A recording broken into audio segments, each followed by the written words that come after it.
The Baal Shem Tov wrote this in a letter to his brother-in-law, Rabbi Gershon of Kitov, who was living in the Holy Land at the time.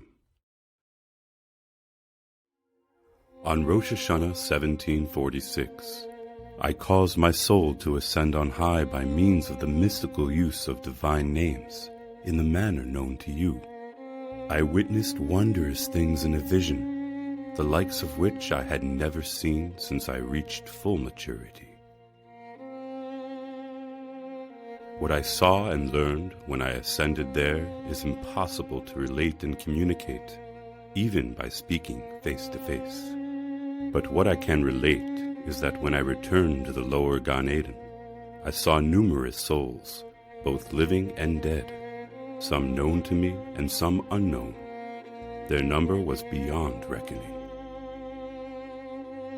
They were in a state of constant flux, rushing to and fro in order to ascend from world to world by way of the pillar known to those familiar with the mysteries of Kabbalah. Their joy was so great and intense that the tongue would grow weary attempting to communicate it, and the ear of the listener would grow tired from the strain of listening. Additionally, many souls of the wicked were returning with repentance, and their sins were being forgiven, being that it was a great auspicious moment of divine favor, that even I was greatly amazed by just how many were accepted in Teshuvah. A number of them are also known to you. They had a great deal of joy amongst them, and they were also ascending in the aforementioned elevations. All as one, they requested and entreated me unceasingly, saying, because of the greatness and glory of your Torah, God has graciously bestowed upon you a greater degree of wisdom, to grasp and to know these matters. Ascend with us, to be for us a help and support. And due to the great joy that I beheld among them, I agreed to ascend with them.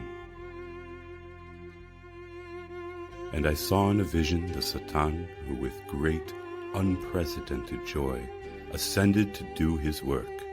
He was successful in his efforts in decreeing annihilation, forced conversion, and a number of souls who would be met with horrible deaths. I was seized with terror, and I literally sacrificed myself in an attempt to avert this decree. And I beseeched my teacher and Rebbe, Achia Hashalayni, to accompany me, as it entails much danger to proceed and ascend to the upper worlds.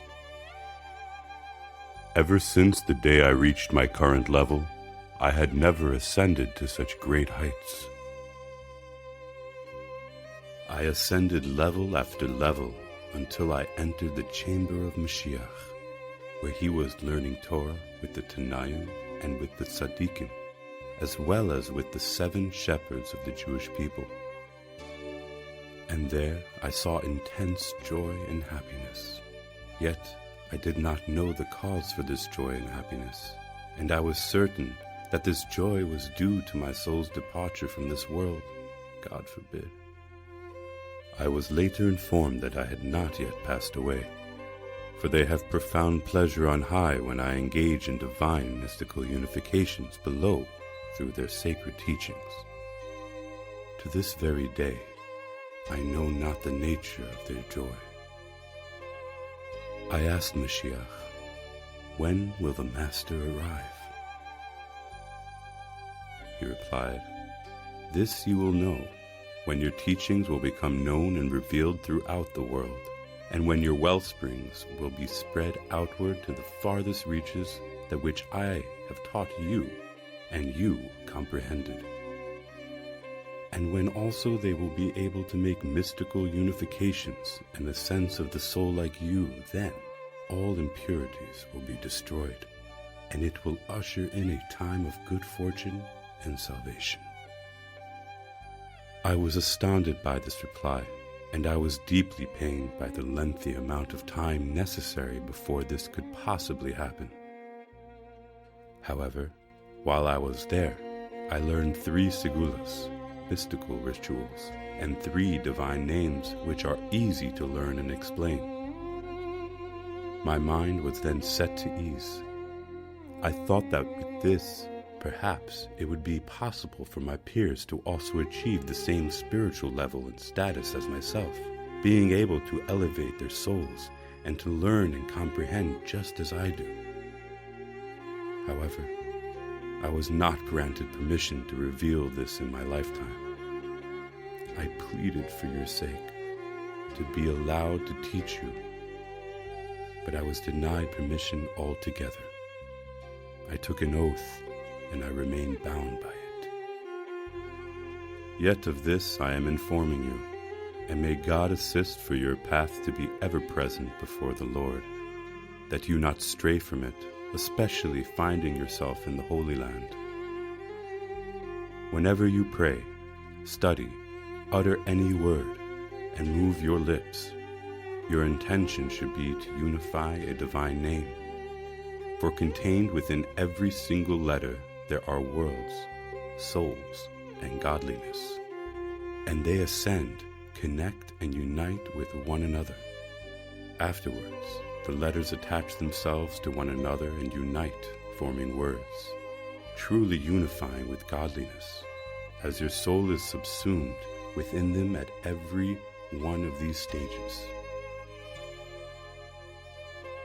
And all of the worlds are united and ascend as one, bringing about great joy and delight beyond measure. You can appreciate this through considering the joy of a bride and groom, which is how the joy manifests on a far lower physical plane, only on an even greater, loftier level. And certainly, God will assist you, and wherever you will turn, you will prevail and succeed. Give wisdom to the wise, and they will become even wiser.